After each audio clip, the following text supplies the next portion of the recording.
Okay, Sekmu sama aku Beluncah. Kali ni aku nak cerita ke Sekmu satu kisah seram yang berkaitan dengan sekumpulan penyanyi wanita yang bernyanyi di depan ratusan jin, geng. Sumpah, geng, aku tak pernah dengar lagu ni sampai hari ni sebab aku takut jin datang dekat aku, kan. Aku buat research pasal tajuk ni dan aku jumpa satu blog yang bernama Jack Lester 33. So, korang tak perlu pergi kat sana. Kali ni aku nak cerita ke Sekmu. Jom aku cerita. Kisah seram ni dikatakan sebagai sebuah kisah seram yang pernah berlaku di negara Kuwait pada sekitar tahun 1990-an. Diceritakan bahawa ada seorang wanita bernama Nurah atau Kokoh, ataupun kita panggil dia sebagai Kak Nora lah, kan. Dia merupakan penyanyi utama merangkap sebagai ketua sebuah kumpulan kugiran klasik terkenal yang sering diundang untuk membuat persembahan nyanyian pada majlis perkahwinan orang kaya serta kenamaan. Kisah sebenar bagaimanapun bermula apabila kumpulan kugiran klasik yang diketahui oleh Kak Nora tu tiba-tiba menyepi dan enggan lagi untuk meneruskan lagi membuat persembahan mereka mengikut jadual yang sedia ada. Semua tempahan persembahan dan wang deposit yang diterima sebelum ini telah dikembalikan kepada pelanggan. Kumpulan Nora tersebut dikabarkan tidak lagi akan membuat persembahan nyanyian atas sebab yang tidak diketahui. Nora bahkan menolak untuk ditemu ramah oleh mana-mana pihak media, sekaligus menimbulkan pelbagai desas-desus cerita mengenai kumpulannya, terutama cerita mengenai gangguan jin yang mereka alami sewaktu membuat persembahan. Okey, nak diringkaskan cerita, yakni pada beberapa bulan berikutnya ada seorang wartawan yang telah berjaya menelpon Kak Nora. Kak Nora akhirnya bersetuju untuk ditemu bual dengan syarat sesi temu bual tersebut mestilah dijalankan secara rakaman audio sahaja. Setelah mencapai persetujuan bersama, maka wartawan berkenaan pun pergi ke rumah mewah Nora. Saat wartawan itu melangkah masuk ke dalam rumah Kak Nora, dia terus terhidu bau kemenyan yang sangat kuat. Pembantu rumah Kak Nora kemudian membawa wartawan tersebut memasuki ke dalam bilik pejabat Kak Nora, di mana dinding bilik tu hampir dipenuhi dengan bingkai tulisan ayat-ayat suci Al-Quran. Tidak lama selepas tu, geng, muncullah seorang wanita bertubuh badan kurus ke dalam bilik berkenaan. Apabila wartawan tersebut merenung tepat wajah wanita tu, barulah dia perasan bahawa wanita berbadan kurus tersebut yang duduk di depannya itu sebenarnya adalah Kak Nora yang dahulunya jauh lebih berisi. Maka sesi temu bual pun bermula.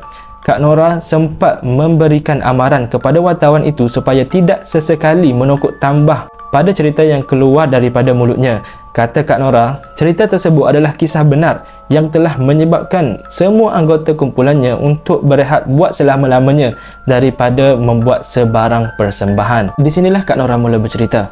So, sekarang kita masuk kepada situasi Kak Nora. Jom kita sambung cerita kita. Pada suatu hari, aku telah mendapat sebuah panggilan telefon daripada seorang wanita tua yang tidak dikenali. Wanita tua itu telah meminta aku untuk membuat persembahan sempena majlis perkahwinan anak perempuannya pada malam hari panggilan telefon tersebut dibuat. Pada mulanya, permintaan itu terpaksa aku tolak memandangkan hari tersebut adalah hari cuti untuk kumpulan kami. Dalam erti kata lain, hari itu adalah hari kami untuk berehat. Walau bagaimanapun, wanita tua tersebut terus mendesakku untuk menyatakan persetujuan membuat persembahan memandangkan anak perempuannya itu adalah peminat setiaku. Aku akhirnya bersetuju kerana berasa begitu bersimpati terhadap wanita tua tersebut, biarpun pada masa yang sama aku sebenarnya rasa tak sedap hati. Tanpa berlengah, aku menghubungi anggota kumpulanku untuk membuat persediaan awal. Lebih kurang pukul 9 malam, kami semua pun tiba di lokasi rumah pengantin, yakni sebuah rumah agam yang besar. Kedatangan kami pada waktu itu telah disambut oleh seorang lelaki tua yang memperkenalkan dirinya sebagai bapa kepada pengantin. Sebelum persembahan dimulakan, kami semua pun dibawa masuk ke dalam sebuah bilik rehat yang terletak di tingkat 1.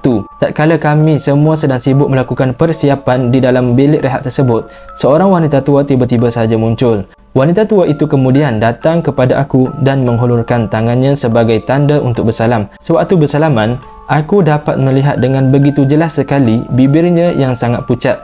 Tangannya pula terasa keras dan sejuk. Sekali lagi, aku jadi berasa tidak sedap hati dan terus seram sejuk dibuatnya. Wanita tua tersebut tidak lain tidak bukan wanita yang meneleponku pada siang tadi. Selesai berborak dengan kami semua, wanita tua itu pun melangkah keluar dari bilik rehat. Namun, tidak lama selepas itu, muncul pula sekumpulan gadis remaja ke dalam bilik rehat tersebut untuk berborak serta bersalaman dengan kami semua. Sesudah kumpulan gadis itu berada pergi, ada seorang wanita anggota kumpulanku yang bernama Syam telah menghampiriku lalu berbisik kepadaku. Bisik Syam, Dia berasa tidak sedap hati sewaktu kedatangan wanita tua dan kumpulan gadis remaja ke dalam bilik mereka. Manakan tidak, bilik rehat tersebut tiba-tiba menjadi panas semacam. Bukan Syam seorang berasa sedemikian. Ada lagi beberapa orang anggota kumpulan merasakan perkara yang sama. Aku yang berlagak tenang bagaimanapun cuba menenangkan semua anggota kumpulan dengan mengatakan bahawa tidak apa yang perlu dirisaukan. Kami pun memulakan aksi persembahan di ruang besar rumah agam tersebut. Ratusan tetamu sudah pun bersedia untuk menyaksikan persembahan kami. Aku rasa majlis perkahwinan inilah majlis perkahwinan yang paling gah yang pernah aku hadiri. Cuma ada beberapa benda pelik pada pandangan mataku. Pertama, pelamin yang berbentuk patung kepala manusia dengan keadaan mulut sedang ternganga luas. Dalam mulut patung tu, kelihatan pasangan pengantin yang duduk saling bertentangan antara satu sama lain. Sedikit pun mereka tidak bergerak, apatah lagi untuk memandang tetamu. Pengantin lelaki memakai pakaian ala zaman pemerintahan Uthmaniyah, manakala pengantin wanita pula bergaun hitam. Tetamu, mata mereka semua tidak lekang daripada memerhatikan kami. Apabila persembahan dimulakan, tetamu tersebut pun mula menari dan ikut serta menyanyi. Ada antara mereka yang kelihatan sangat bengis dan ada juga tidak berhenti senyum sambil menjeling kami dengan renungan yang tajam sekali. Tamat sesi persembahan pertama, kami pun berehat seketika di bilik rehat. Pada waktu inilah, kepala aku tiba-tiba berasa pening. Disebabkan itu, aku pun keluar dari bilik rehat tersebut untuk berehat di bilik lain secara bersendian buat seketika. Apa yang aku lakukan adalah menuju ke tingkat 2 rumah agam tersebut. Sampai di tingkat 2 rumah tu, aku mendapati terdapat sebuah bilik yang tidak berkunci. Tanpa berfikir panjang, aku pun terus memasuki ke dalam bilik tersebut yang dilengkapi dengan sebuah katil lama itu. Saat berbaring di atas katil tersebut, mataku menjadi semakin layu hingga membuatkan aku tertidur. Waktu tertidur inilah aku bermimpi tentang kemunculan seorang wanita berbaju hitam yang mengejarku tanpa henti. Apa yang pasti, wajah wanita itu sememangnya begitu menakutkan. Belum sempat dia dapat menangkapku, aku terus terbangun. Aku yang diselubungi dengan rasa ketakutan bergegas untuk keluar dari pintu bilik tersebut. Namun, pintu bilik itu tiba-tiba saja tidak dapat untuk dibuka, seakan-akan dikunci dari luar. Pada masa sama, aku dapat merasakan ada seorang yang sedang berdiri di belakangku. Aku pejamkan mata, lalu aku bacakan ayat-ayat suci Al-Quran. Syukur Alhamdulillah, pintu bilik tersebut akhirnya dapat dibuka. Baru saja keluar dari pintu tu, aku sekali lagi diuji. Kali ni, aku ternampak kelibat seorang budak lelaki di tingkat 2 tersebut. Sebaik saja budak lelaki itu melihatku, dia pantas melarikan diri. Entah mengapa, aku terlampau ikutkan kata hati aku untuk mengejar budak lelaki tersebut yang berlari menuju hingga ke tingkat 3. Sampai di tingkat 3 itu, alangkah terkejutnya aku apabila mendapati tingkat 3 rumah tersebut dalam keadaan usang. Jauh berbeza sekali daripada tingkat 2 dan 1. Lagi pelik, budak lelaki yang aku kejar itu sudah pun hilang dari pandangan mata. Jadi, aku pun membuat keputusan untuk turun semula ke tingkat 1. Sewaktu menuruni anak tangga, telinga aku tiba-tiba dapat menangkap bisikan satu suara halus yang memanggil namaku secara berulang kali. Nora, Nora, Nora. Mendengar suara tersebut, aku lajukan langkah kakiku memijak tangga. Belum sempat sampai di tingkat bawah, kaki aku tiba-tiba ditarik hingga menyebabkanku jatuh serta-merta. Masa terbaring di kawasan tangga tu, aku sempat mendengar satu lagi suara halus yang menyuruhku menyanyi. Nyanyi, nyanyi, nyanyi. Alhamdulillah, berkat doaku, aku berjaya bangun semula sebelum lekas menuju ke bilik rehat. Masuk sahaja di dalam bilik rehat tersebut, aku melihat semua anggota kumpulanku sedang mengerumuni Syam yang dalam keadaan menangis teresak-esak. Apabila ditanya tentang puncanya menangis, Syam menceritakan bahawa dia telah terkena satu gangguan di tingkat 2 rumah agam itu. Cerita Syam, dia pada mulanya mencari aku yang sedang berehat pada tingkat 2 pada waktu tersebut untuk memberitahu bahawa masa rehat telah pun tamat. Sewaktu pencarian, Syam ada terdengar suaraku dari sebuah bilik yang ada di tingkat 2 tersebut. Apabila dibuka pintu bilik itu, tiada siapa pun yang berada di situ. Syam kemudian menyedari ada satu susuk tubuh wanita yang sedang berdiri di penjuru tingkat 2. Apa yang menakutkan Syam, badannya tiba-tiba bergerak sendiri menuju ke arah wanita tersebut. Perkara ini bermaksud Syam seperti ditarik dari jauh. Semakin dekat Syam pada wanita itu, semakin laju jantungnya berdegup. Pap! Kedengaran bunyi tamparan pada pipi Syam hingga menyebabkan jatuh tersungkur. Ya, Syam ditampar makhluk tersebut.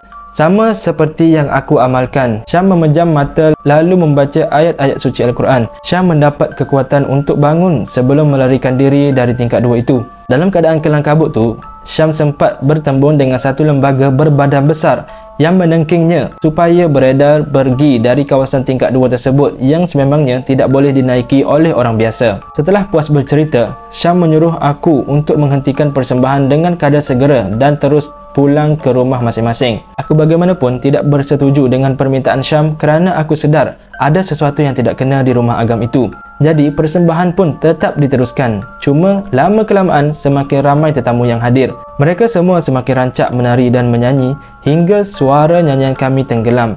Saat paling menakutkan, ada antara tetamu tersebut terlalu seronok menari sampai terselak kain hingga menampakkan kaki mereka yang menyerupai kaki kambing. Sah, kami sebenarnya beraksi di depan ratusan jin. Sampai satu tahap, Syam yang semakin ketakutan telah jatuh pingsan. Kami pun segera membawa Syam masuk ke dalam bilik rehat. Selepas Syam kembali sedar daripada pingsannya, puas dia merayu kepadaku supaya kami segera pulang. Aku sedar bahawa langkah sedemikian akan memakan diri kami semua. Setakat yang kami boleh lakukan adalah dengan meneruskan saja persembahan hingga menjelang waktu subuh. Aku meminta semua anggota kumpulanku untuk menyanyi dan memainkan alat muzik dengan menundukkan kepala ke bawah, termasuk si Syam yang disuruh untuk berbaring di sebelahku. Pesanku lagi, jangan direnung wajah tetamu yang sakan menari serta menyanyi ikut serta bersama mereka. Makin lama makin riuh suasana. Kami tetap terus menyanyi biarpun sudah kepenatan dan suara pun menjadi kian sumbang. Aku juga dapat merasakan bahawa semua tetamu yang sedang bersukaria tersebut masih mengharapkan kami akan memandang wajah mereka. Kekal fokus. Sempat aku laungkan kepada semua anggota kumpulan aku. Berkumandang saja azan subuh, satu demi satu tetamu itu menghilang. Kesempatan ini diambil oleh kami semua untuk meninggalkan rumah agam tersebut dengan tergesa-gesa. Kesudahan cerita, kami semua berjaya keluar dari rumah agam itu dalam keadaan selamat. Syukur Alhamdulillah. Cumanya, beberapa bulan selepas insiden menyeramkan tersebut, Syam telah meninggal dunia atas sebab yang tidak diketahui. Sebelum menemui ajalnya, Syam sempat memberitahuku bahawa dia sering mengalami kejadian penampakan makhluk halus. Lagi seram, aku sendiri ada ternampak seorang wanita tua sewaktu hari pengkebumian Syam. Tahu siapa wanita tua itu? Wanita tua itu adalah yang meneleponku pada hari kejadian. So, tamatlah cerita ni.